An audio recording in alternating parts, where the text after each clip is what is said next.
பிதாசுதன் பரிசுத்த ஆவியின் பெயராலே ஆமென். ஆண்டவர் உங்களோடு இருப்பாராக, உமான்மாவோடும் இருப்பாராக. புனித மத்தேயு எழுதிய பரிசுத்த நற்செய்தியில் இருந்து வாசகம். ஆண்டவரே உமக்கு மகிமை. அதிகாரம் 7, இறை வார்த்தை 11. தீயோர்களாகிய நீங்களே உங்கள் பிள்ளைகளுக்கு நற்கொடைகள் அளிக்க அறிந்திருக்கிறீர்கள். அப்படியானால் விண்ணுலகில் உள்ள உங்கள் தந்தை தம்மிடம் கேட்போருக்கு இன்னும் மிகுதியாக நன்மைகள் அளிப்பார் அல்லவா? கிறிஸ்துவின் வாழ்வு தரும் நற்செய்தி. கிறிஸ்துவே உமக்கு புகழ். கிறிஸ்துவுக்குள் பிரியமான அன்பு சகோதர சகோதரிகளே, நாம் ஒவ்வொருவரும் இந்த உலகத்தில் வாழ வேண்டும் என்று நாம் விரும்புகின்றோம். வயது முதிர்ந்தவர்கள் ஆனாலும் சரி, இளமை பருவத்தில் இருக்கிறவர்களாலும் சரி, சிறு வயதில் இருக்கிறவர்கள் என்றாலும் சரி, நாம் இந்த உலகத்தில் வாழ வேண்டும் என்று விரும்புகின்றோம். அதைத்தான் நம் ஆண்டவராகிய கடவுளும் விரும்புகின்றார். நீங்கள் வாழ்ந்திருக்க வேண்டும் என்று அவர் விரும்புகின்றார். எனவே ஆண்டவர் விரும்பக்கூடிய அந்த காரியம் நம்முடைய வாழ்க்கையில் நடைபெற வேண்டுமே என்றால் நாம் ஆண்டவருக்கு உகந்த ஒரு வாழ்க்கை வாழ வேண்டும். ஆண்டவருடைய பாதையில் நாம் நடந்து செல்ல வேண்டும். அன்பார்ந்தவர்களே, பாருங்கள், நாம் இந்த உலகத்தில் சுகமாய் இருக்க வேண்டும் என்றால் அதற்கு ஆண்டவருடைய உதவி தேவை, அல்லது ஆண்டவருடைய வார்த்தையின்படி நடக்கக்கூடிய பிள்ளைகளாய் இருக்க வேண்டும். இந்த இரண்டுமே வார்த்தையான கடவுள் நமக்கு கூட இருந்து நம்மளை வழி நடத்துவார். ஆம் அன்பார்ந்தவர்களே, நாம் இந்த உலகத்தில் தீமை செய்கின்றோம், பாவம் செய்கின்றோம். ஆனாலும் நமக்கு கொடுக்கப்பட்டிருக்கக்கூடிய மக்கள், குழந்தைகள் மகிழ்ச்சியாய் இருக்க வேண்டும். அவர்களுக்கு நல்ல ஒரு படிப்பை கொடுக்க வேண்டும், நற்கொடைகளை செய்ய வேண்டும், நல்ல காரியங்களை நிகழ்த்த வேண்டும் என்று சொல்லி நாம் இந்த உலகத்தில் நினைக்கின்றோம். ஆனால் உங்களையும் என்னையும் படைத்த கடவுள் நீங்கள் வாழ்ந்திருக்க வேண்டும் என்று உங்களை விட இன்னும் அதிகமாக நினைப்பார் அல்லவா? அன்பார்ந்தவர்களே, இன்றைக்கு நீ தாழ்ந்திருக்கிறாய், வறுமையில் இருக்கிறாய், கஷ்டத்தில் இருக்கிறாய், நெருக்கத்தில் இருக்கிறாய். அதை நான் விரும்பவில்லை, நீ வாழ்ந்திருக்க வேண்டும், அதையே நான் விரும்புகிறேன் என்று ஆண்டவர் வாக்கு கொடுக்கின்றார். ஆம் அன்பார்ந்தவர்களே, நீங்கள் குடிசை வீட்டில் இருந்தால் கூட நீங்கள் வாழ்ந்திருக்க முடியும். நீங்கள் குறைவான சம்பளம் வாங்கி கொண்டு இருந்தால் கூட அதை வைத்து நீங்கள் வாழ்ந்திருக்க முடியும்.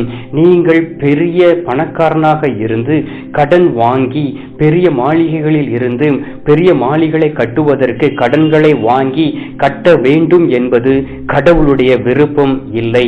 குடிசை வீட்டில் நீங்கள் குறைவில்லாமல் நிறைவுள்ளவர்களாய் வாழ்வதே ஆண்டவர் உங்களை வாழ வைப்பதில் உள்ள ஒரு செயலாக இருக்கின்றது.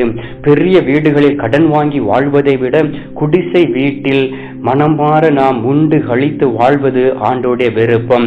திருப்பாடல்கள் 23வது அதிகாரம் 1வது இறை வார்த்தையில் சொல்லப்பட்டு இருக்கின்றது, ஆண்டவரே என் ஆயர், எனக்கு என்ன குறைவு என்று ஆண்டவர் சொல்லுகின்றார். குடிசை வீட்டில் இருந்தால் கூட எனக்கு எந்த ஒரு குறைவும் இருக்காது. ஆண்டவர் என்னை பசியில் இருந்து பட்டினியில் இருந்து என்னை மீட்டு என்னை ரட்சிப்பார், கடன் பிரச்சனை இல்லாதபடி என்னை வாழ வைப்பார் என்கின்ற எண்ணத்தோடு நாம் வாழும் பொழுது நாம் ஆண்டவர் நம்மை வாழ வைத்திருக்கிறார் என்பதற்கு ஒரு சாட்சியாய் இருக்க முடியும். இதுதான் ஆண்டவர் கொடுக்கக்கூடிய ஆசீர்வாதம். நீங்கள் வறுமை கடன் பிரச்சனையோடு இருப்பதை ஆண்டவர் ஒரு நாளும் விரும்புவதில்லை. அன்பார்ந்தவர்களே, நீங்கள் கடன் வாங்கி இருக்கிறீர்கள் என்றால் அது உங்களுடைய சொந்த காரியங்களை செய்வதற்கு தான். கடவுளுடைய காரியங்களை செய்வதற்கு நீங்கள் ஒரு நாளும் கடன் வாங்கி இருக்க மாட்டீர்கள்.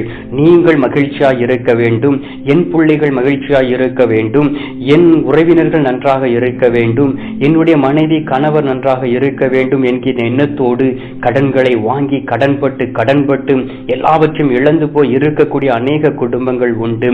நீதிமொழிகள் 10வது அதிகாரம் 15வது இறை வார்த்தையில் சொல்லப்பட்டு இருக்கின்றது, ஏழையரின் வறுமை நிலை அவர்களை இன்னும் வறியோர் ஆக்கும் என்று சொல்லி. ஆம் அன்பார்ந்தவர்களே, நாம் ஏழையாய் இருக்கின்றோம்.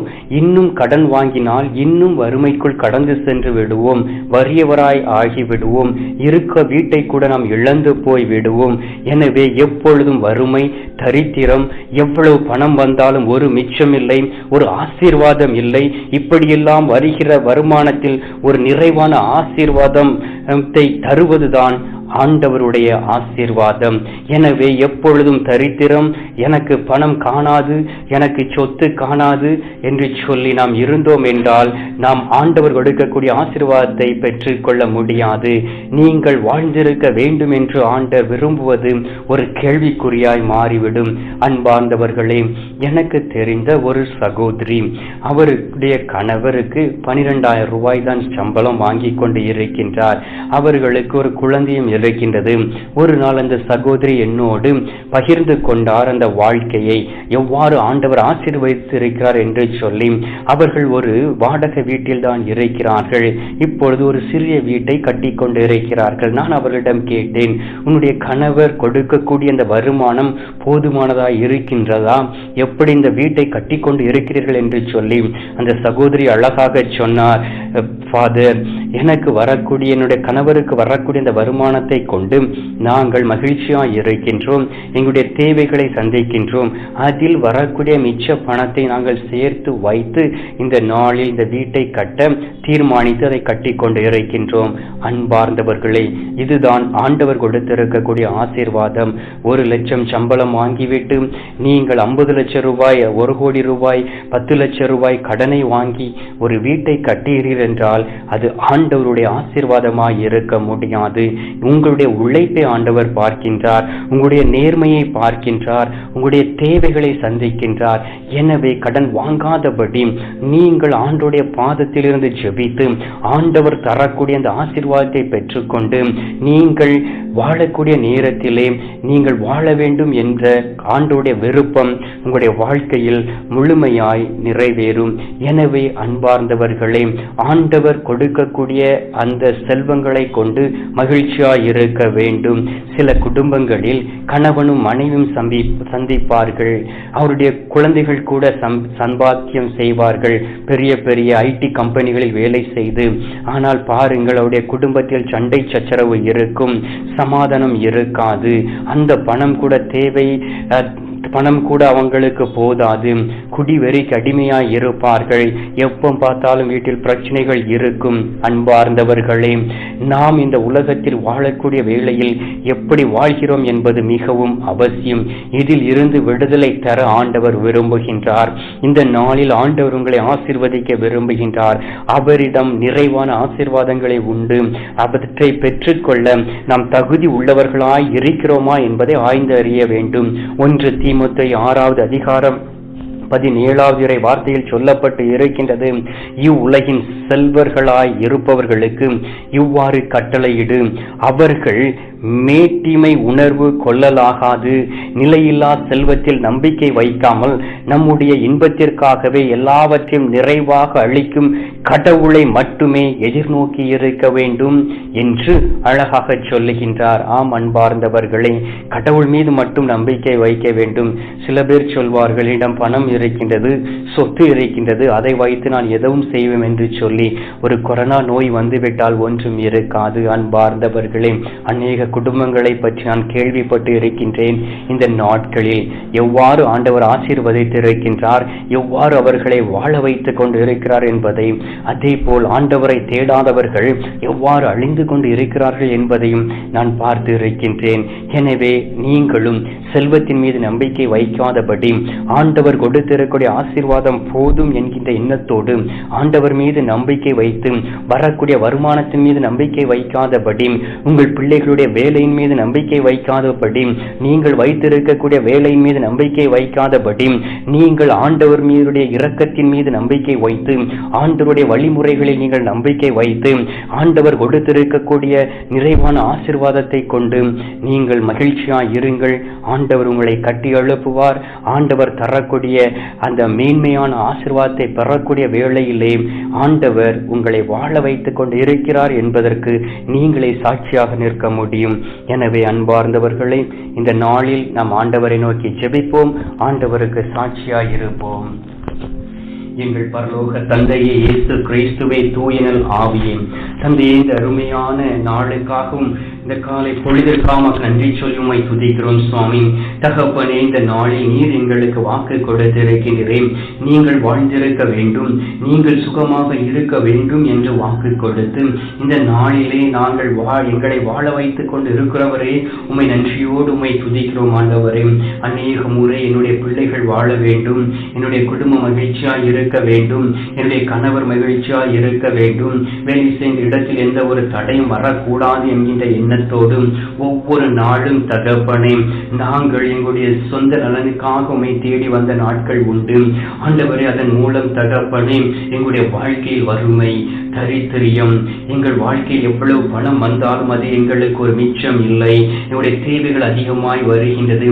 கடன் வாங்கி வாங்கி கடன் பட்டு எங்களுடைய ஆத்மாவை துளைத்து விட்டோம் ஆண்டவரே. நிம்மதியான வாழ்க்கையை துளைத்து விட்டோம். இந்த நாளில் தகப்பனே, நீர் விரும்பக்கூடிய காரியங்கள் எங்களுடைய வாழ்க்கையில் நிறைவேறும்படியாகவும் நீர் சுகமாய் இருக்க வேண்டும் என்று எங்களுக்கு சொன்னீரே. நாங்கள் ஆசீர்வாதமாய் வாழ வேண்டும் என்று எங்களுக்கு சொல்லி எங்களை ஆசீர்வாதமாய் வைக்க எங்களை தேடி வந்திருக்கக்கூடிய அன்பு நேசரே, உம்மை நோக்கி நாங்கள் ஜெபிக்கிறோம் அப்பா. தகப்பனே, உமது அன்பு கரத்தினாலும் இரக்கத்தினாலும் எங்களை தாங்கி உமது வழியில் எங்களை நடத்திடும்படியாக ஜெபிக்கின்றோம். குடிசை வீட்டில் வாழ்ந்தால் கூட மகிழ்ச்சியோடு வாழும்படியாகவும், கடன் இல்லாமல் சந்தோஷமாக வாழும்படியாகவும், கடன் பிரச்சனையில் இருந்து விடுதலை கொடுக்கும்படியாக உம்மை நோக்கி ஜெபிக்கிறோம் ஆண்டவரே. தகப்பனே, நெருக்கத்தில் இருந்து விடுதலை கொடுப்பீராக. தாழ்ந்திருக்கின்றாய் என்கின்ற எண்ணத்தோடு எங்களுடைய வாழ்க்கையை தொடர்ந்த நாட்களில் இருந்தும் எங்களுக்கு விடுதலை கொடுப்பீராக. வறுமையில் இருந்தும் கஷ்டங்களிலும் இருந்தும் விடுதலை கொடுக்கும்படியாக ஜெபிக்கிறோம் ஆண்டவரே. நீர் கொடுக்கக்கூடிய எல்லாவற்றையும் நாங்கள் இந்த உலகத்தில் பயனுள்ளதாக பயன்படுத்த வல்லமையாய் கடந்து வரும்படியாக உம்மை நோக்கி ஜெபிக்கின்றேன். தகப்பனே, இந்த நேரத்தில் இந்த கத்தோலிக்க காணொளியின் வழியாக அநேக பிள்ளைகள் விண்ணப்பம் கொடுத்து நான் கடன் பிரச்சனையில் இருக்கின்றேன், கஷ்டத்தில் இருக்கின்றேன், எனக்காக ஜெபிக்க வேண்டும் என்று கேட்டிருக்கக்கூடிய ஒவ்வொரு விண்ணப்பங்களையும் பாதத்தில் கொடுக்கின்றேன்.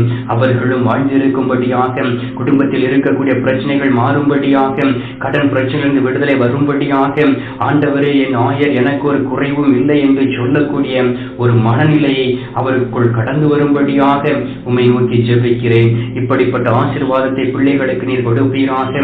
வல்லமையாய் செயலாற்றக்கூடிய பலத்தையும் வல்லமையும் கொடுக்க வேண்டுமாய் உம்மை நோக்கி ஜெபிக்கிறோம் சுவாமி. தகப்பனே, இந்த நாளிலே நீங்கள் பிள்ளைகளை வாழ வைத்துக் கொண்டிருப்பதற்காக நன்றி.